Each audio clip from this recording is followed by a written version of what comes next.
Traición sin nombre, capítulo 5 de Bárbara Cartland.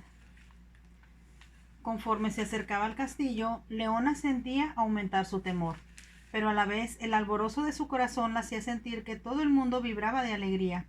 Lo amo, se decía. Levantó el rostro hacia el cielo para expresar su gratitud a Dios por haber conocido a Lord Strathcairn. La maravilla de sus besos y el embeleso de saber que la amaba la hacían sentir valiente, pero no podía dejar de temer lo que le esperaba. El castillo le resultó más aterrador cuando cruzaron el puente sobre el río. Las ventanas le parecían ojos que la miraban con desaprobación. Sabía bien que las diferencias entre los clanes solo podían borrarse con sangre, y aunque se continuaran por siglos, seguían tan violentas como cuando se iniciaran. Podía imaginar la indignación del duque al saber que sus órdenes eran desobedecidas por alguien tan joven, y para él, de tan poca importancia como Lord Strathcairn. Sin embargo, de hombre a hombre, pensaba Leona, Lord Strathcairn tenía la luz de un ángel vengador, mientras que el duque era un ogro a quien era preciso combatir.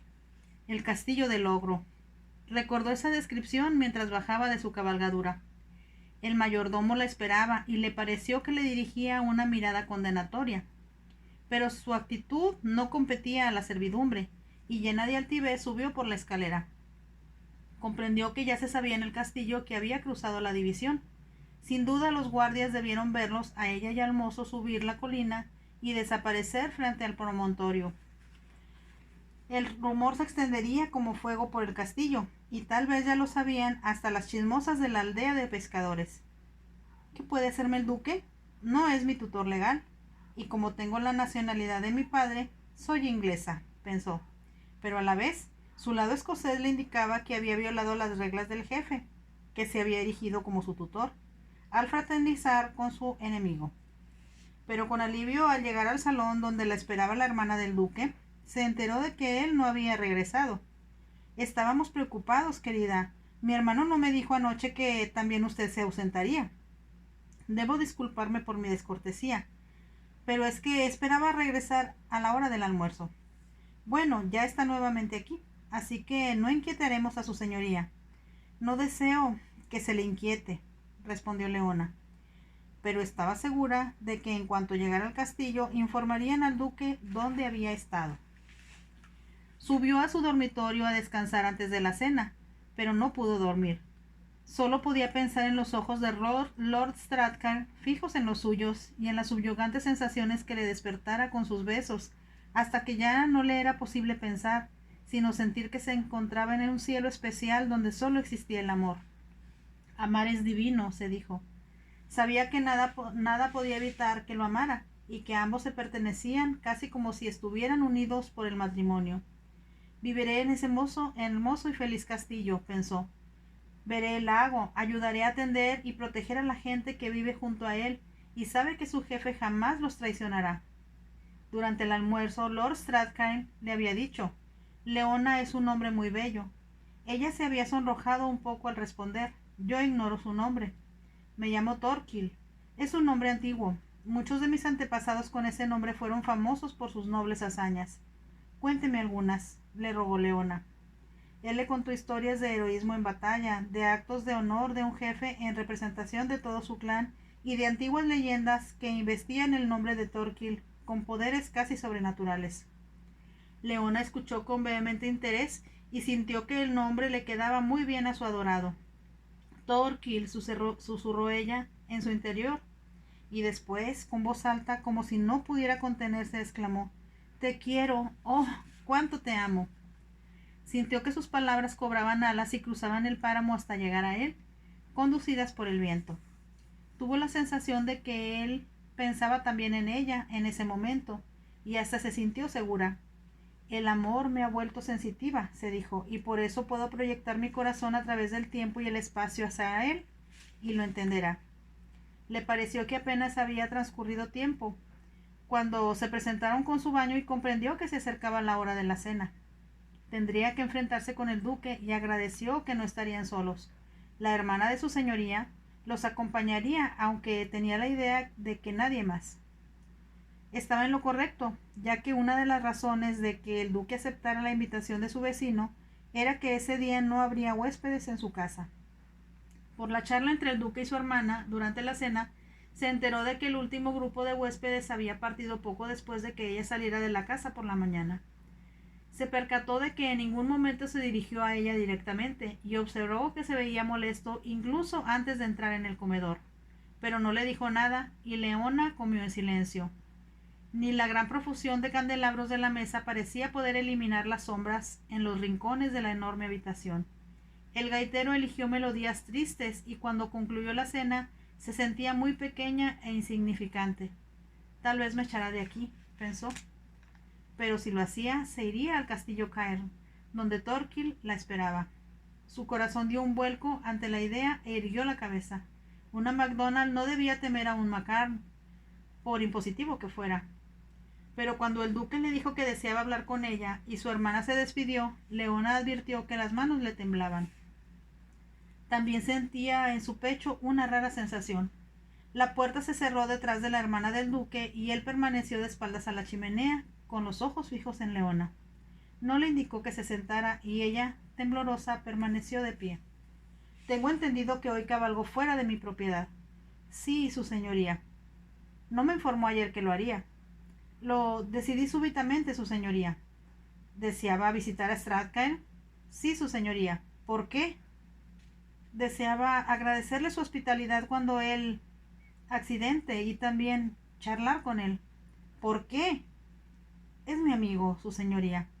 Una amistad que usted sabe que desapruebo. Yo no estoy involucrada, su señoría, con dificultades surgidas antes de mi llegada a Escocia. Pero lo sabía. Usted lo mencionó, pero yo tenía idea de que tal vez no le agradaría a su señoría. Al menos es sincera. Intento serlo, su señoría. Leona deseó que la invitara a sentarse porque temía que sus piernas se negaran a sostenerla. Aunque el duque hablaba con voz firme, que no revelaba ninguna emoción, podía percibir la indignación que emanaba de él, y era imposible no sentirse atemorizada con su sola presencia. Tiene razón al creer que yo no aprobaría su amistad, si así se puede llamar, con Strathclyde. No pienso exponerle mis razones del por qué no lo considero una compañía adecuada para alguien que está bajo mi protección, pero tendrá que obedecerme, y desde ahora le ordeno no volverlo a ver. Me temo no poder cumplimentar estas órdenes, su señoría. Leona trató de hablar con sinceridad, pero su voz sonó débil. ¿Por qué no? Me agrada Lord Strathclyde, su señoría. ¿Le agrada? El duque levantó la voz y casi pareció gritar. Supongo que se imagina que está enamorada de él. Leona no respondió y después de un segundo el duque añadió. También supongo que le habrá hablado acerca de su esposa. ¿Su esposa? Leona apenas pudo susurrar las palabras. Sí, su esposa. Está casado con una actriz, que no vive con él, pero que sin embargo lleva su apellido. Por un momento Leona creyó desfallecer, apretó las manos hasta que sus uñas se encajaron en las palmas y preguntó en un susurro. ¿Es verdad? Por supuesto que lo es, pero no me sorprende que le haya ocultado lo que obviamente es una mancha en el honor de su familia. Sin esperar más, Leona se acercó al sofá más cercano y se sentó. Sentía como si el techo se le hubiera desplomado sobre su cabeza y del suelo surgiera una oscuridad que la cegaba. No podía ser verdad. Lo que el duque afirmaba era una mentira. Sin embargo, Lord Strathclyde no pidió casarse con ella. Declaró que la amaba, le había robado el corazón para hacerlo suyo, pero no le pidió que fuera su esposa. Ahora comprendía la razón de que dijera que debía proteger su reputación. ¿Qué podría ser más censurable que estar a solas con un hombre casado, enamorarse de él, abandonarse a sus besos y entregarle su propia alma cuando él entregaba la suya a otra? Sin duda las emociones que le abatían la hacían verse descompuesta y pálida, porque el duque ordenó que trajeran brandy. Sirvió una copa y la entregó a Leona. No, gracias, intentó decir ella. Bébalo. Ha recibido un fuerte impacto emocional. Como se sentía demasiado débil para discutir, Leona obedeció. El líquido le quemaba la garganta, y aunque rechazó el sabor, su mente se aclaró y dejó de temblar con violencia. Bien, Leona, hablemos. Ella quería gritar que no podía escucharlo, Deseaba huir para refugiarse en su habitación y ocultar su desdicha por haber sido traicionada. Pero como la voluntad del duque era más fuerte, alzó la mirada y se obligó a escucharlo. Tenía intención de esperar un poco antes de hacerle saber mis planes para su futuro. Deseaba que se sintiera en el castillo como en su propia casa y que se habituara a nuestra forma de vida. Su señoría ha sido muy amable y generoso conmigo. Era difícil para Leona el poder hablar. Sentía en su pecho una cruel opresión, como si llevara clavada una daga. Creí que le hacíamos sentirse bien. Su apariencia es otra de cuando llegó. Ya le he dicho cuánto le agradezco. Los vestidos y el collar solo son parte de lo que intento ofrecerte. Porque antes de su llegada, Leona, resolví que usted era la joven que buscaba para convertirla en mi nuera. Leona pensó que no había escuchado bien, pero el duque repitió: sí, deseo que se case con mi hijo, el marqués de Arnes. ¿Por qué me eligió a mí? Porque admiraba a su madre. Desciende de una buena familia escocesa, está fuerte y sana, y creo que dará a mi hijo un heredero al título, para que nuestra familia se perpetúe en línea directa. Pero no conozco al marqués, su señoría. Lo sé, pero antes que lo conozca quiero que comprenda lo que obtendrá usted de este matrimonio. Puede vivir aquí, pero también hay una mansión en Londres, otra en Edimburgo, superior al palacio de Holyrood, y muchos castillos y propiedades en otras partes de Escocia y en las islas. El duque hizo una pausa y prosiguió: usted podrá viajar cuando quiera, lo que no pudo hacer en el pasado. Visitará Francia, Italia, Grecia y cualquier otra parte del mundo. Leona lo miró con los ojos muy abiertos. ¿Y se ha consultado el asunto con el marqués? Ewan hará yo lo que yo ordene. Pero le hablaré con franqueza, Leona, al decir que no tendrá que ver nada con él una vez que le conceda un heredero. ¿Pero por qué? No comprendo. Me dijeron que estaba enfermo, pero nunca ha sido fuerte, y lo he llevado con doctores de todo el mundo, pero son unos ineptos. Sin embargo, ahora ya es un hombre y capaz de tener un hijo. Es todo lo que nos importa. Lamento parecer absurda, pero todavía no comprendo. ¿Por qué va a querer el marqués un matrimonio tan extraño? Quiero que se case con él, Leona. Reúne usted todo lo que admiro en una mujer y lo que deseo para madre del futuro duque. Me siento honrada, su señoría, pero tiene que comprender, no puedo casarme con alguien a quien no amo. Y mientras hablaba así, pensó que jamás volvería a amar, por lo que nunca se casaría. Eso es romanticismo de juventud, afirmó el duque. Se incorporó para dirigirse a la chimenea. Es usted lo bastante inteligente para saber que los matrimonios entre familias de aristócratas siempre son concertados previamente. No se trata de una emoción sentimental y enfermiza entre dos jóvenes que no saben ni lo que les conviene. Es una alianza de dinero y propiedades entre dos familias por cuyas venas corre el mismo tipo de sangre. Yo no tengo propiedades, su señoría, ni un centavo, y no considero que mi sangre sea igual a la de usted. Su padre fue un caballero inglés intachable, su madre una MacDonald, y su abuelo un jefe al que aún cantan los trovadores. Leona sabía que era lo cierto, pero le sorprendió que el duque estuviese tan enterado de ello. Por eso me enorgullecerá que lleve el apellido Macaron, y cuando yo muera, se convertirá en la duquesa de Arnes. Su señoría comprenderá que necesito tiempo para pensar en su propuesta.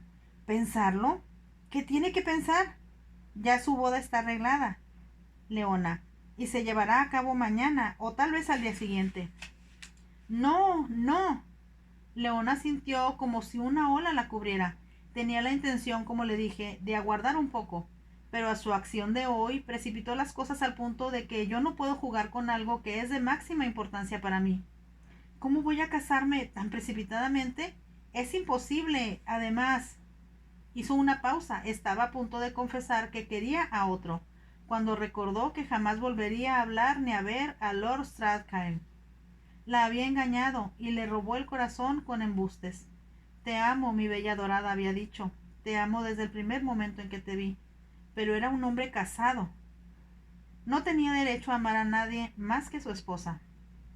Aunque habló de cuidarla y de que debían conducirse con propiedad, él se comportaba de una manera tan reprobable que él solo pensarlo era como si le clavaran una puñalada en el corazón. Lord Strathclyde era el esposo de otra mujer y amarlo sería un pecado que ofendía todo el decoro que le habían enseñado. ¿Qué importaba ya lo que fuera de ella? Si el duque deseaba que se desposara con su hijo, sería mejor que añorara a un hombre que no merecía lo que ella sin reservas le ofreciera. Como si adivinara su conflicto interno, el duque exclamó: analicemos las alternativas, Leona. ¿Qué será de usted si no se casa con Ewan? Ella hizo un pequeño gesto de impotencia y él prosiguió: sería embarazoso para usted permanecer aquí, porque le seré franco, buscaré a alguien que tome su lugar. Eso significa que tendrá que buscar empleo y por bella y encantadora que sea, dudo que tenga ninguna habilidad propia para ganarse la vida. Hizo una pausa y agregó con tono diferente: como duquesa de Arnes ocupará la mejor posición social en Escocia. En Inglaterra será bien recibida en la corte, festejada y admirada, y su belleza tendrá el marco que merece. Esperó la respuesta de Leona, pero ella, pálida, mantenía la mirada fija en el suelo. Creo que solo hay una respuesta para mi proposición. Será una boda muy sencilla. Nadie asistirá a la ceremonia, solo el ministro y yo. No podría casarme con nadie sin conocerlo. Leona sintió que debía ganar tiempo. Se sentía de nuevo presionada para acceder a lo que el duque pretendía, pero el saber que Lord Strathclyde era casado la tenía tan conturbada que no tenía fuerzas para resistir. No debo permitir que esto suceda, pensó. Sin embargo, nada de lo que dijera o hiciera podría detener el curso de los acontecimientos.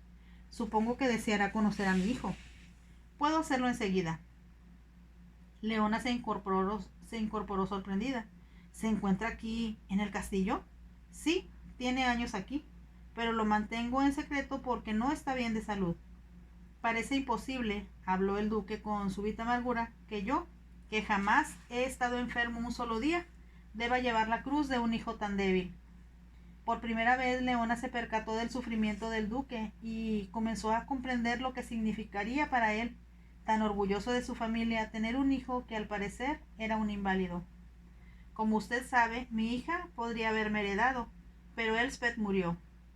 Hay primos que pueden ocupar mi lugar, pero no son herederos en línea recta. Y como usted misma vio en el árbol genealógico, por siglos se ha legado el título de padre a hijo. De nuevo cambió la voz y con tono un tanto implorante dijo: deme un nieto del que pueda sentirme orgulloso. Deme un heredero para mi título, un jefe de los Macar, y todo lo que poseo, todo lo que usted pueda desear, será suyo. Leona comprendió que si no hubiera conocido a Lord Strathclyde, le había parecido imposible no atender al instante la petición del duque. Pero a pesar de su traición, parte de su ser le pertenecía todavía, y el solo pensar que otro hombre la tocara la hacía estremecerse como al contacto de un reptil. ¿No podríamos conocernos su hijo y yo y tratarnos un poco? Pensó que quizás el marqués deseaba casarse con otra y tal vez podría surgir un arreglo. Si podemos hacernos amigos y comprendernos, quizá no sea tan terrible, pensó. Ya he arreglado eso. Como ve, soy adivino en lo que a usted concierne. Leona lo miró sorprendida. Por primera vez pensó en él como un hombre ordinario, que sufría por dar a su hijo una esposa que lo ayudara a soportar todas las responsabilidades que le imponía su posición. Intentaré hacer lo correcto, pensó. Trató de ignorar el dolor que sentía en su pecho y la desesperación por Lord Strathclyde. Lo quiero, clamaba su corazón, mientras el duque salía de la habitación y la conducía por el corredor. Es casado, le reprochaba su mente, y pertenece a otra. ¿Qué pasa con los ideales que tu madre te enseñó de niña? Advirtió que iban hacia una parte del castillo que no le habían mostrado. El duque abrió con llave una puerta pesada, y la cruzaron. Daba acceso a un corredor con habitaciones a ambos lados y una ventana al final. Abrió una puerta de la izquierda y penetraron en una habitación iluminada solo con velas y fuego encendido en la chimenea. Dos hombres se incorporaron. Leona, presa del miedo, casi no se atrevía a verlos. Notó que uno de ellos era mucho más alto y corpulento que el otro. Como vestía un elegante traje típico, adivinó que se trataba del marqués. Automáticamente surgió el duque. Buenas noches, Ewan, oyó decir al duque. Como te prometí, te traje a Leona. Es muy bonita. Salúdala, Ewan. Reinó el silencio. Leona hizo una reverencia y levantó la vista. A la pálida luz de las mortecinas velas era difícil distinguir nada, excepto que el marqués era muy alto. Como si se dirigiera a un niño, el duque repitió: Saluda a Leona, Ewan. Bonita, Leona, muy bonita. Las palabras se pronunciaron con lentitud y torpeza. Por un segundo Leona pensó que el marqués se había embriagado y lo miró con mayor atención. Tenía la cabeza grande y oval, frente protuberante con escaso cabello, ojos pequeños y muy cercanos a la nariz, labios gruesos y colgantes. Súbitamente Leona comprendió: no estaba ebrio, era anormal, retardado mental. Al darse cuenta, tuvo impulsos de gritar, y mientras luchaba por dominarse, el duque expresó: Dale la mano a Ewan, Leona. Estaba demasiado confusa para desobedecer y lo hizo. El marqués se acercó y la tomó de ambas manos.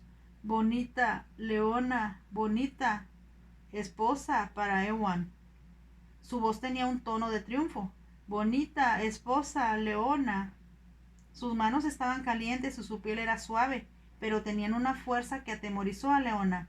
Trató de retirar las manos, pero no pudo. El hombre, que permanecía en las sombras, se aproximó. Ya es suficiente, señor, ordenó. Suéltela. Con cierta renuencia el marqués obedeció y la soltó, pero Leona sintió que iba a desmayarse. Como si el duque se diera cuenta de eso, la tomó del brazo y la condujo hacia la puerta. Buenas noches, Ewan. Buenas noches, doctor Bronson. Buenas noches, su señoría. Mientras el duque cerraba la puerta, se escuchó un grito súbito. Bonita, Leona, bonita, tráigala. La quiero, la quiero. Leona se inclinó sobre el duque, que la rodeó con un brazo y le indicó: será mejor que descanse. Ha sido un día pesado. Ella no pudo hablar y él la condujo hasta su habitación. Entró con ella y la sentó en la cama. Mi hijo estaba un poco excitado esta noche porque se le anunció su visita y que se casará con él. Generalmente es tranquilo y muy obediente. No puedo casarme con él, protestó débil Leona. Se sentirá diferente por la mañana. Ya puse en claro sus alternativas y le he dicho a Leona que una vez que cumpla con su cometido en darme un heredero, no necesitará volver a ver a su esposo. Me han dicho que esos enfermos son de corta vida. Es usted joven y bella y será rica y poderosa. Surgirán muchos hombres en su vida que la amarán y a quienes ustedes les entregará el corazón. No hay nada incorrecto en eso. Leona guardó silencio. Estaba por completo aturdida. Su mente y su cuerpo parecían paralizados. Sea sensata. Sería un error que lo pensara demasiado. Creo que lo mejor será que se casen mañana por la noche. Tiró del llamador y salió de la habitación sin esperar a que acudiera la doncella. En la quietud de la oscuridad, Leona permaneció, como solía hacerlo, atenta a los ruidos. Desde que la metieran en la cama, sentía que en unas pocas horas se habría librado una batalla en su interior que la dejara sin fuerzas y de alguna manera brusca y poderosa hubiera cambiado su personalidad y su carácter. Por un lado, todo su ser padecía por el amor intenso que sentía hacia Lord Strathclyde. Por el otro, se estremecía de horror hacia la pobre criatura que el duque tenía por hijo y que intentaba se convirtiera en el esposo de ella. Su madre le había dicho que esa gente era digna de compasión. Poca gente comprende a los enfermos mentales, le comentó en una ocasión. En Londres a los lunáticos los encierran y los tratan como criminales. En el campo se les deja en libertad, siempre y cuando no sean violentos, pero no se hace nada por ayudarlos y nadie intenta siquiera entender sus problemas. El duque lo había intentado, se dijo Leona, pero ni los doctores ni los tratamientos pudieron curar el dañado cerebro del marqués. Y pensar en casarse con un hombre semejante hacía ponerse enferma a Leona. Era muy ingenua y no tenía idea de en qué consistiría concebir un hijo, ni cómo un hombre poseía a su esposa, pero estaba segura de que debía ser algo muy íntimo, y el suponer que podrían tocarla esas manos calientes de piel suave y fuerza oculta la hacía estremecer de terror. Sabía que aunque el duque le había rogado, e intentó convencerla a través de la lógica y una suave persuasión, estaba decidido a que lo obedeciera. No tenía posibilidad alguna de escapar. ¿Se convertiría en realidad esa extraña sensación que sintiera desde su llegada al castillo de ser una prisionera?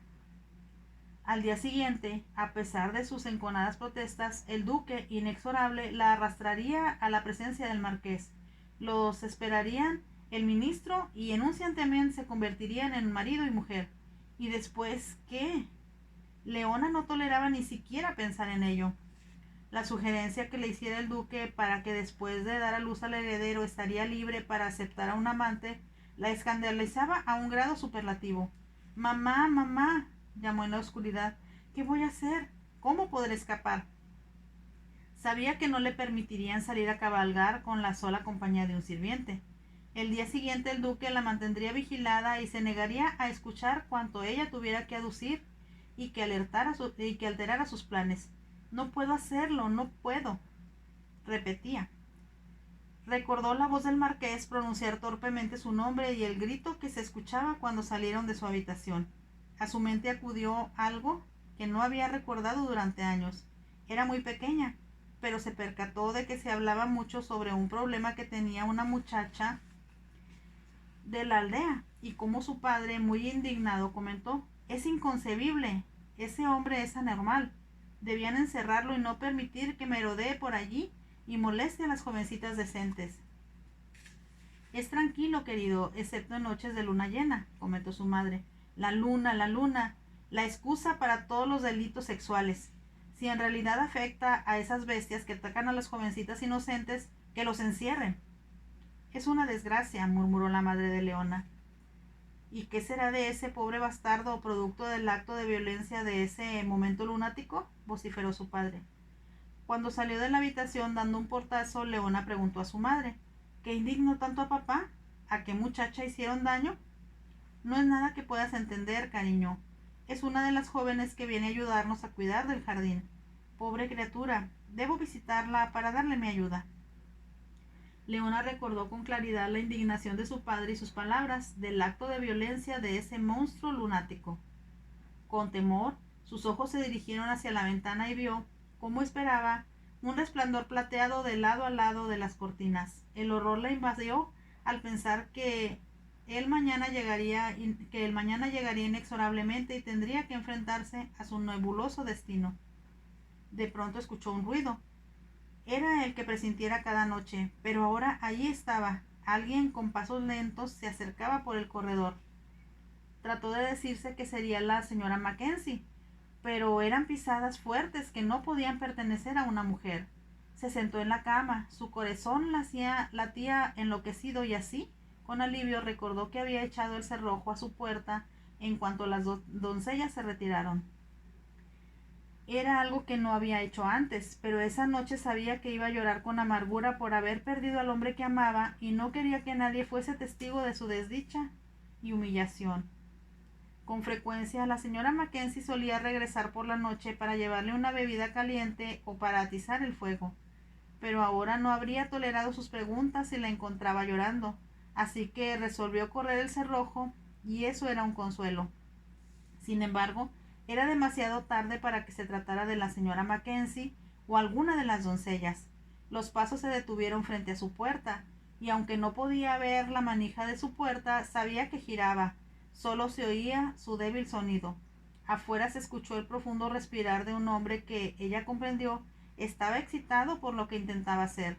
Adivinó que era el marqués quien la buscaba, y se cubrió la boca con una mano para ahogar el grito de terror que surgió de su garganta.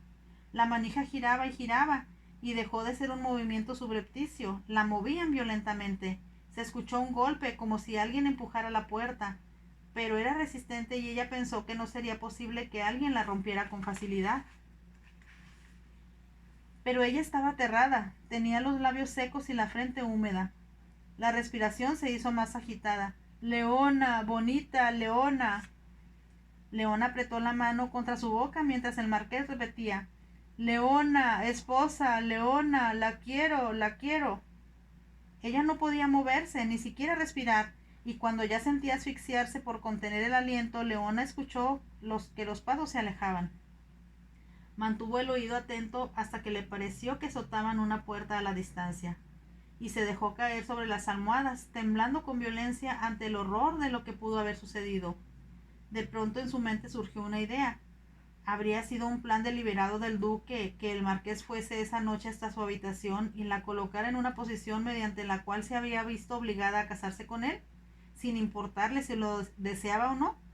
Apenas podía creerlo, pero era extraordinario que durante todo el tiempo que tenía en el castillo nunca hubiera advertido la presencia del marqués.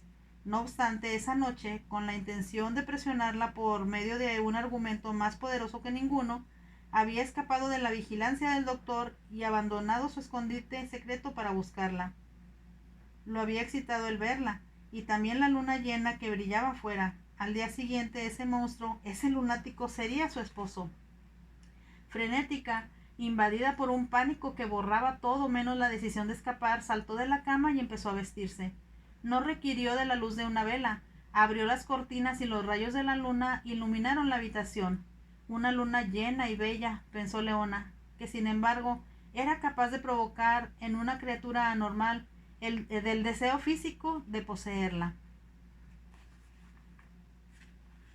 Fin del capítulo 5 de Traición sin nombre de Bárbara Cartland. Si te gustó, por favor déjame un like y también suscríbete a mi canal.